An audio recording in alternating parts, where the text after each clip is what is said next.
Wait, you think Elon Musk is the most powerful billionaire? No, he may be the richest, but there's one man who owns a piece of your pension, your mortgage, and your government's debt. This is Larry Fink, and he runs the world from his $14 trillion company, BlackRock. Now he isn't feared because he can spark inflation or because leaders treat him like a head of state, but because, without ever being elected, he tells billion-dollar companies what to do or cut off their funding if they don't listen. Yet, half of you may have never heard of him. You must be living under a rock or something. So, get ready. This is inside the life of billionaire Larry Fink. Elon is vocal. Elon can stand up. Elon's not the guy that can be bullied. But some of these other guys that don't have 150 million followers and they don't own a company called Twitter. The right calls him a woke capitalist. The left calls him a hypocrite. But this guy still got paid $10, $6 million in bonuses alone last year. Just the bonus. That's more than the Papa John's CEO made in the entire year. But how powerful is this dude? Now, in 2020, when COVID-19 crashed global markets, the US government skipped every major bank and called Fink directly. That move basically made BlackRock a fourth branch of government, handed the job of keeping the entire US financial system from collapsing. But to truly understand Larry Fink, you have to understand what BlackRock actually is. And this is where most people get it wrong. They hear investment firm and think spreadsheets and stock tips. BlackRock is something much bigger and stranger than that. With $14 trillion in assets, it isn't just the world's largest money manager. It holds more wealth than every country on Earth except the US and China. You see, if BlackRock were a country, it would be the third richest nation in human history. No jokes. But here's what makes it truly extraordinary, and maybe a little concerning. BlackRock doesn't just manage money. It holds major stakes in almost every big company in the world. Defense contractors, energy giants, banks, tech firms, media companies. You probably remember that this same company has pushed Bitcoin, talking about it to the street. Fink actually I believe Bitcoin is legitimate. I'm not trying to say there's not misuse. Said, oh, by the way, that was after this. But the company is so powerful that when your parents pay into a pension, there's a good chance BlackRock is quietly running things in the background. Whether you grab a Coke or a Pepsi doesn't matter, the profit ends up on the same BlackRock ledger either way. When you zoom out, BlackRock is a big part of how the world's money is moved around. So when people think Larry Fink is just a very rich money manager, you can't really blame them. But the truth is, he basically runs a private government. For starters, this dude advises world leaders, so you can be sure that these presidents won't mess with his company. Although Fink loves having everybody's money, he clearly loves luxury homes. He has one in Aspen, another in Manhattan, and the most talked about one sits on Billionaire's Dirt Road in North Salem, New York. Now, apart from moving markets by just giving interviews, this American billionaire also sits in rooms where countries attempt to settle conflicts. And right now, at the exact moment the US and Israel are at war with Iran, and Trump's son-in-law Jared Kushner is cutting deals in Ukraine, Larry Fink is in both conversations. But when you realize that he's been a lifelong Democrat and Trump still gives him this much access, you start to see just how powerful he really is. So the big question is, what exactly is he using all this power and money for? And how exactly does this billionaire live? To answer that, we have to go back to where it all started. Los Angeles, 1952, long before the $14 trillion. Before world leaders were calling him for advice, he was just a Jewish kid from Van Nuys in the San Fernando Valley, trying to figure out how money worked. His family wasn't rich. They weren't connected. His mom taught English at California State University. His dad ran a shoe store. It was a home built on hard work and common sense, the kind that teaches you to think carefully and earn everything you get. So going into finance wasn't random. In a way, it almost made sense. even if nobody could have predicted just how far he would go. Fink studied political science at UCLA, then returned to get his MBA. By the mid-1970s, he got a job at First Boston, one of the top investment banks at the time. And almost right away, something clicked. He saw an opportunity others missed. Here's the thing, though. While most of his peers followed the usual path, Fink went in a completely different direction. He became interested in something new: mortgage-backed securities. Now, I know that sounds complicated, but here is what it actually means. Imagine a bank gives out hundreds of home loans. Fink's idea was to bundle all those loans together and sell them as one single product. Kind of like figuring out a way to turn other people's debt into profit. His bosses loved it. The bank made serious money. Before you know it, he became one of the first traders on Wall Street to truly master the instrument. And just like that, Fink rose from a new hire to being one of the most important people in the company. But then, everything fell apart. Here's what happened. You see, 1986 is a year the world would not forget. The Space Shuttle Challenger exploded, Chernobyl melted down, and Larry Fink's career nearly did the same. That was the year his team got their interest rate numbers wrong. One mistake, and that one error cost First Boston around $100 million. At the time, that was one of the largest trading losses anyone had ever seen on Wall Street. And just like that, he was pushed out. Gone. The thing is, for a man whose identity was built entirely on being the smartest person in the room, that kind of public failure was crushing. But here is what makes Fink different from most people. He did not walk away bitter. He walked away with a lesson. Years later, he would call it the most important moment of his career. Not because it broke him, but because it taught him something he would never forget. That risk will eventually destroy you if you cannot see it clearly. Then 2 years later, in 1988, he co-founded BlackRock with 7 partners. He basically started over, and absolutely nothing about the setup was fancy. In fact, everything fitted right into a single large workstation. But what set them apart from day one was a simple idea. Do not chase deals. Instead, manage risk better than anyone else on the planet. A lesson he'd truly learned the hard way. Fink built a technology system so precise in modeling financial exposure that governments and central banks eventually adopted it. Today, that system, called Aladdin, monitors risk on assets worth more than $20 trillion globally. And get this, by the time the 2008 financial crisis hit, BlackRock was so deeply involved in the financial system that the US government called Fink personally to help manage and clean up the mess of other investment banks. In a wild turn of events, a man who had once been pushed out of his job in disgrace was now being called in to help save the American economy. And as you probably can tell, the pattern was already emerging. But to understand where it leads, you have to understand where Larry Fink's deepest loyalties actually lie. Now, before we get into that, there is one more thing you need to know about the kind of man Larry Fink actually is. The man's security budget had to be doubled because he sold out.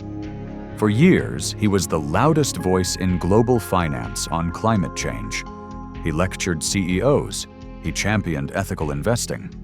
Then Republicans pulled billions out. And just like that, his conscience vanished. By 2023, he was ashamed to even say ESG. By 2025, it had disappeared from his letters entirely. He dropped his principles the moment they cost him money. Keep that in mind, because as BlackRock was growing into the most powerful financial firm on earth, Fink was quietly building ties to one particular country that would eventually put him at the center of one of the most controversial conflicts of our time. But first, if you want more deep dives like this, make sure you're subscribed so you don't miss what's coming next. The Israel connection. Now, to understand Larry Fink's relationship with Israel, you have to understand that it works on 2 levels at the same time: the personal and the financial. And we'll find that the two are very difficult to separate. First, let's take a look at the personal side. Fink has never hidden that he was Jewish. He has never pretended to be neutral when it comes to Israel. In fact, when the Hamas attacks happened on October 7, 2023, he formally addressed it publicly on a BlackRock investor call. And he did not stop there. When the Biden administration sent a nuclear-powered aircraft carrier to the Middle East to warn Iran to stay out of the conflict, Fink spoke on that too. He called it a spectacular statement by the United States. Obviously, that's not how a neutral businessman talks. That's someone who has already picked a side. Now here is where the money comes in. BlackRock is not just emotionally tied to Israel. It's also doing business there. The firm has been operating in Israel since 2016. It has local offices, local clients. It has publicly stated its commitment to helping Israeli citizens plan for their financial futures. But it goes further than that. Fink's BlackRock holds shares in Elbit Systems, one of Israel's biggest and most powerful defense companies, a company that helps supply equipment to the Israeli military. So when you fund them, you are, without meaning to or not, helping pay for all the bullying Israel is doing in Gaza and the occupied territories. And all of this goes against what Fink says he believes in: taking care of the environment, treating people fairly, and doing business the right way.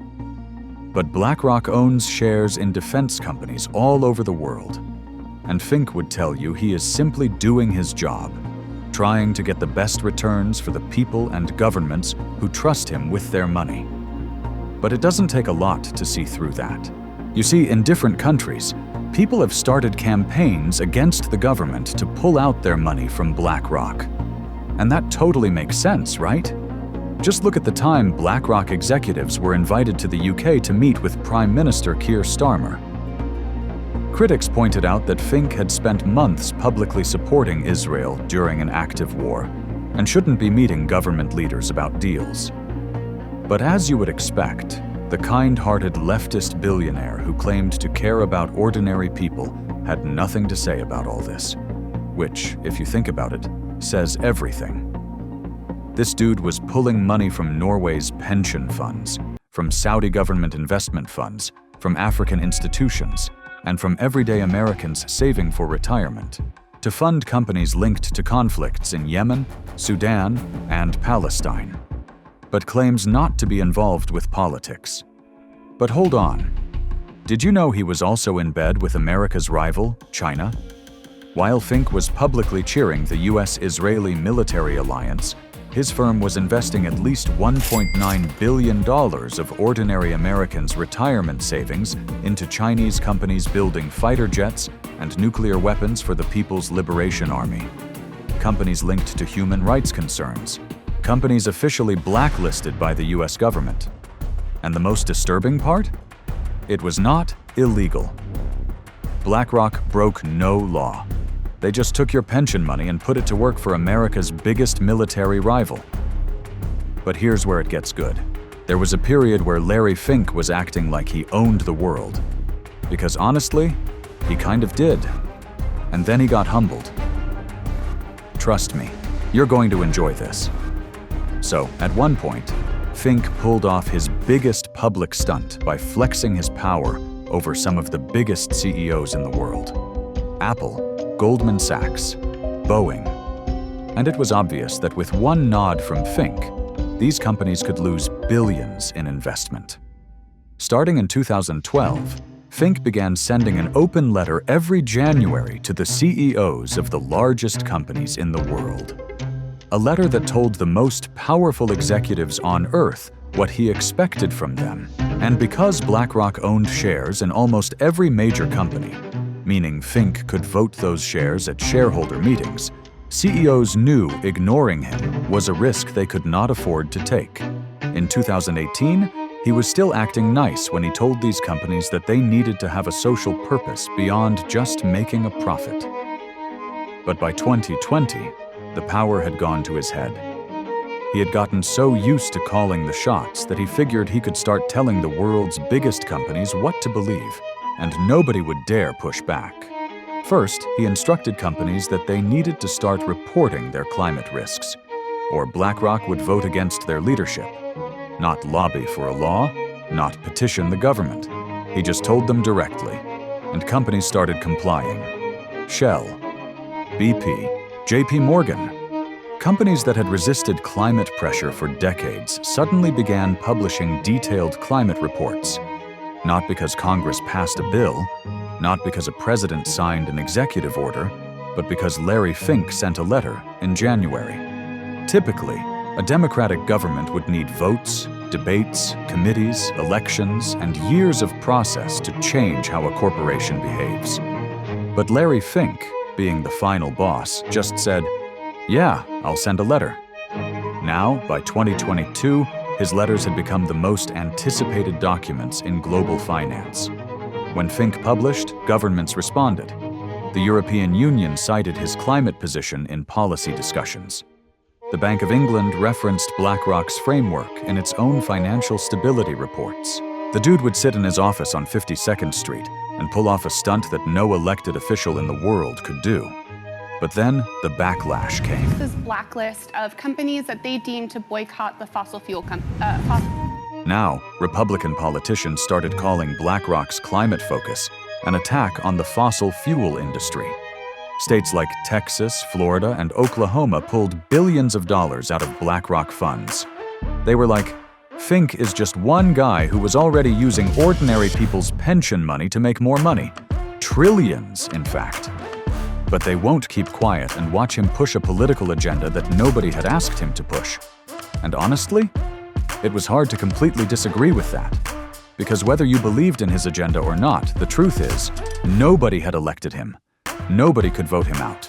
Nobody could stop him except the people who controlled the money. He could only pull that off because he had the money. So when they decided to take that money elsewhere, he immediately adjusted.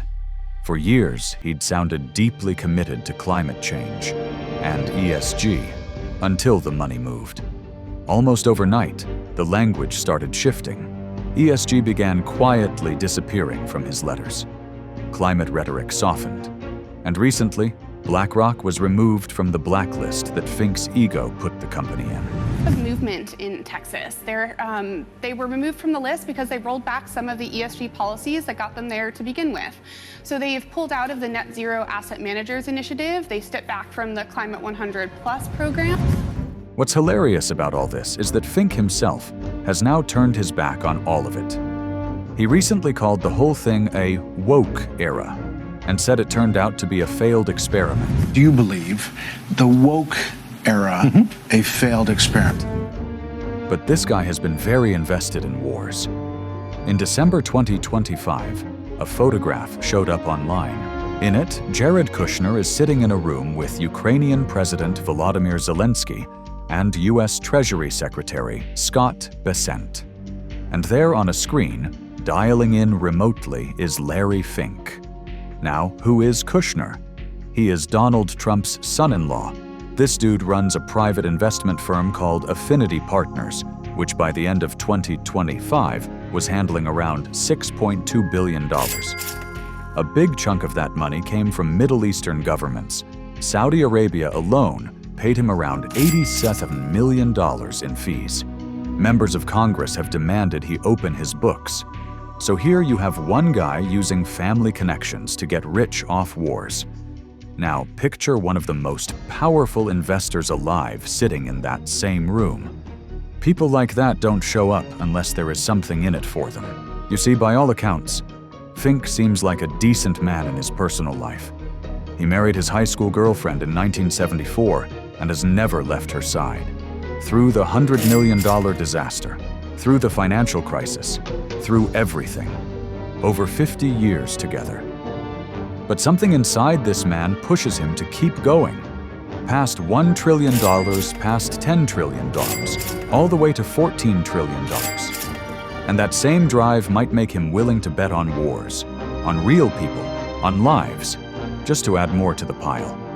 To put that number in perspective, Elon Musk's SpaceX is worth about $1.25 trillion. Fink's firm is more than 10 times that. And we have to ask ourselves, what happens when a man like that decides he wants even more power over the rest of us? Outro. Well, this is the kind of stuff they hope you never find out. So, like this video, subscribe, and we'll keep digging. See you in the next video.